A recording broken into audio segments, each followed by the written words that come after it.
Alright guys, so I'm starting my day off here in the junkyard, and I'm not spending much time here. I'm just looking for a DA, looking for a post mount, and today I'm going to be throwing a little short video for you guys on pinning a rear diff. So I just got here and there should be 2 DAs here. Let's find it. There used to be a brown wagon here called Domo like 10 years ago, and this looks like it. That's unfortunate. This one's here, and what the hell?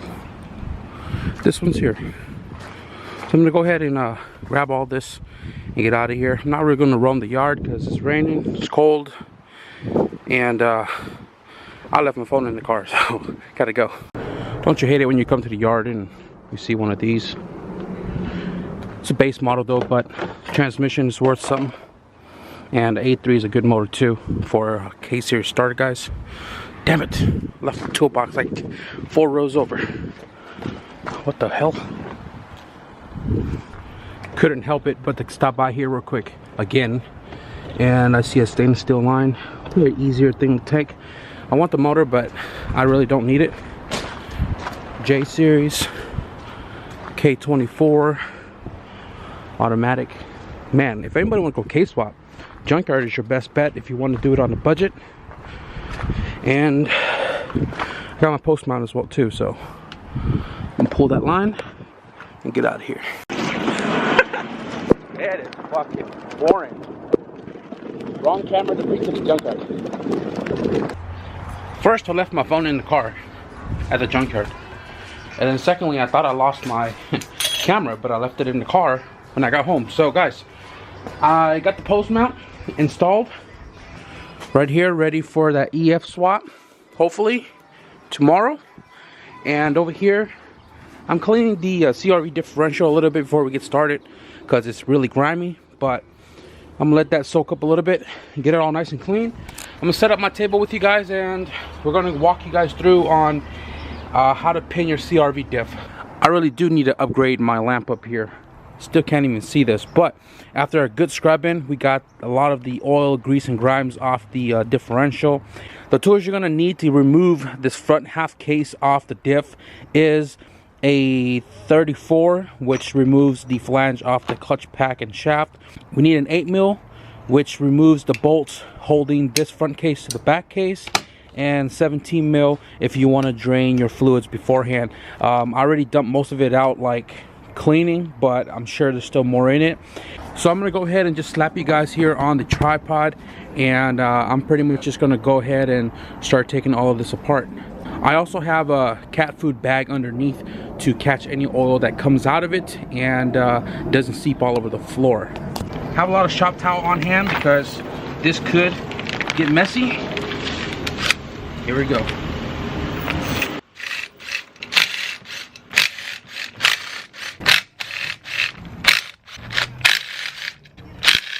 You can take this off now or after. It's up to you because this is going to come apart from this guy anyways. So right now I'm going to stick a rag underneath here.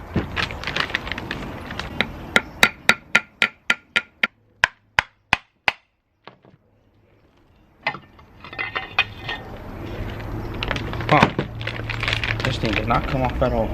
This is supposed to come off with the whole pack inside, but it didn't.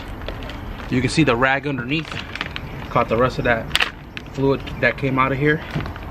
So pretty much this clutch pack was supposed to come out with this on the inside, if you guys can see that, but it didn't. So what I'm going to do right now, right here on the outside is a 34mm. I have 34 right here. Just go ahead and shoot that off.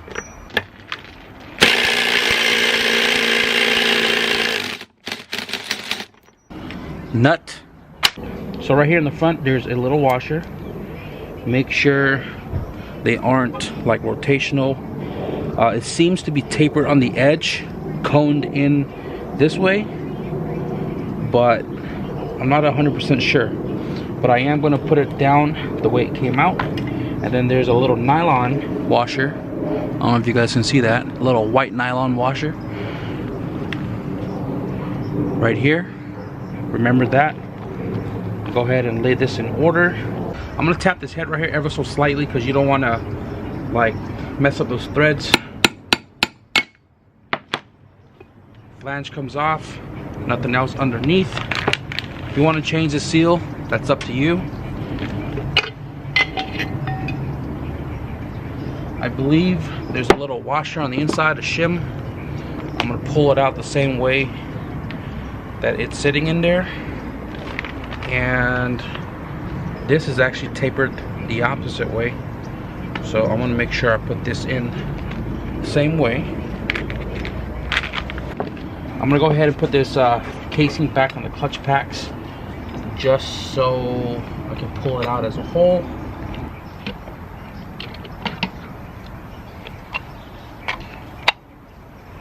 This is the clutch pack that you need a pin, so that way when you're using the Freelander drive shaft and Viscous coupler, you're not spinning two set of clutch packs. Instead, this is pinned, it spins as a whole, and then your slippage is going to be happening at the Viscous coupler and not over here in the diff as well.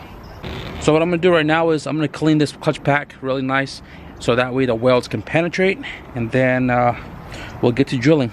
So I have the clutch pack casing cleaned out, the cap cleaned out, the gear cleaned out, and every friction disc and clutch disc has been cleaned out individually.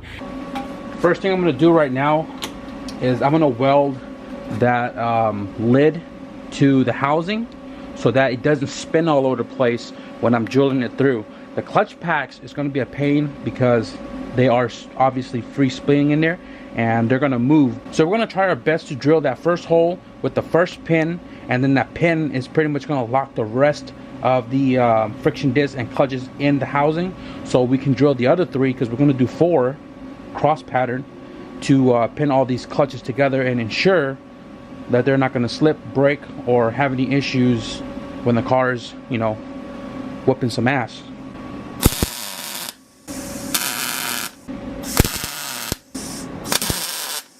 So I went to Home Depot yesterday and got a 1/4 inch drill bit. It says right here hard metal. Hopefully it'll go through all of that metal, and it's important to keep it lubricated because, you know, if this thing gets too hot, it's going to dull itself out. And then this right here is a 1/4 inch rod that you can also get from Home Depot. It's fairly cheap. I believe this was like $6 or something like that. And you can probably pin like, I don't know, 5 diff maybe. But yeah, I'm gonna go ahead and I'm gonna drill out the first hole, and I might just do this by hand first because I don't know how to stabilize it in my drill press, but we'll see how it goes. I just went through the first like 2 clutch and friction disc, and it seems to be drilling pretty easy. This is WD-40, and I'm gonna go ahead and see if we can make it all the way through.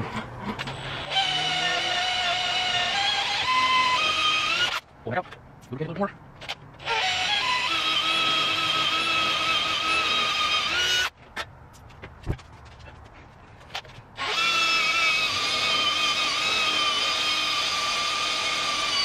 What do you know? Definitely less than 5 minutes to do 1 hole, guys, and pretty much the rod would go right in there, right? So right now I'm not pre-cutting the rod to length. What I'm doing is I'm inserting it from the back side of the clutch pack, right? So that way when I cut, this is a flat surface where the grinder would just cut it nice and flat, opposed to the other side where it's tapered. You see where it's tapered here? You can't get a clean cut. I don't know if you guys can see this. It's sticking out about maybe a couple millimeters from the housing itself.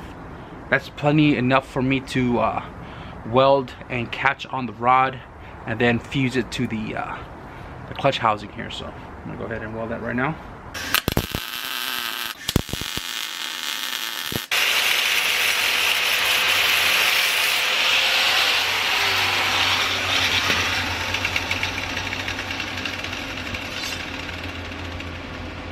And that right there is 1 pin of 4 pins pinning this clutch pack.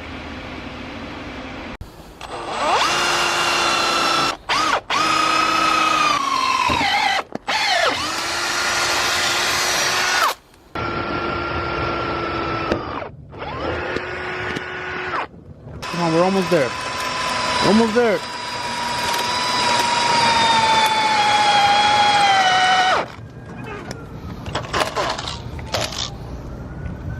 No mames.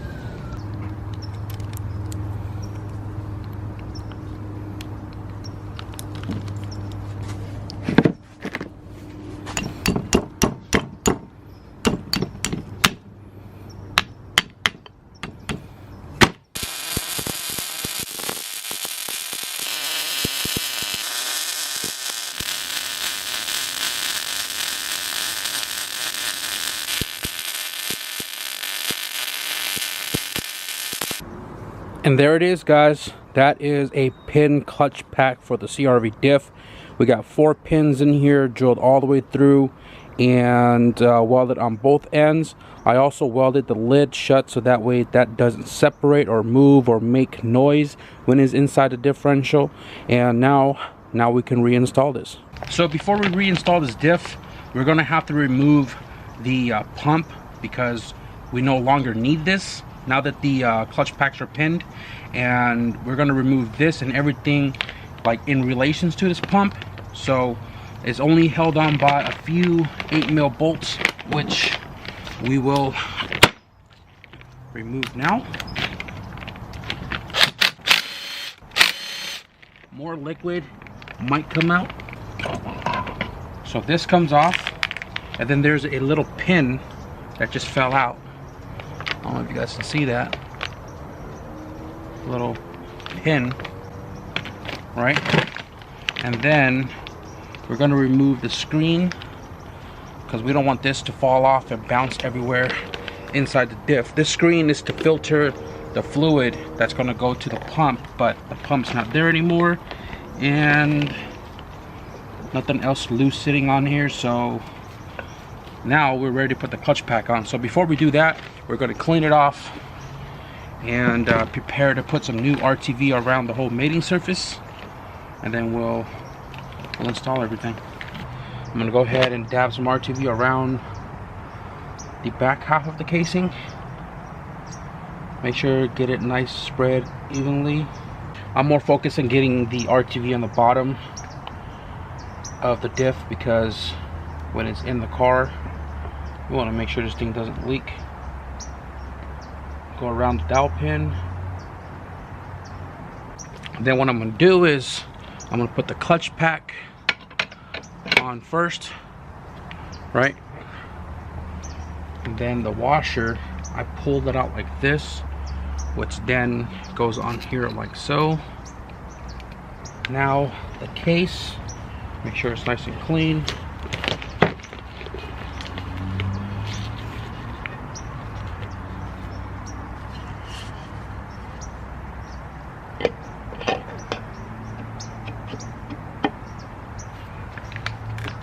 Make sure it seats on the dowel pin.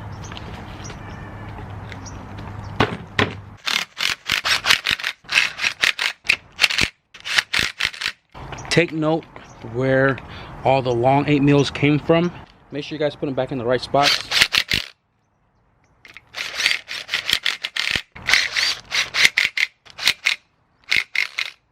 On the top, put your flange on. Nylon washer, metal washer, and then the 34mm nut.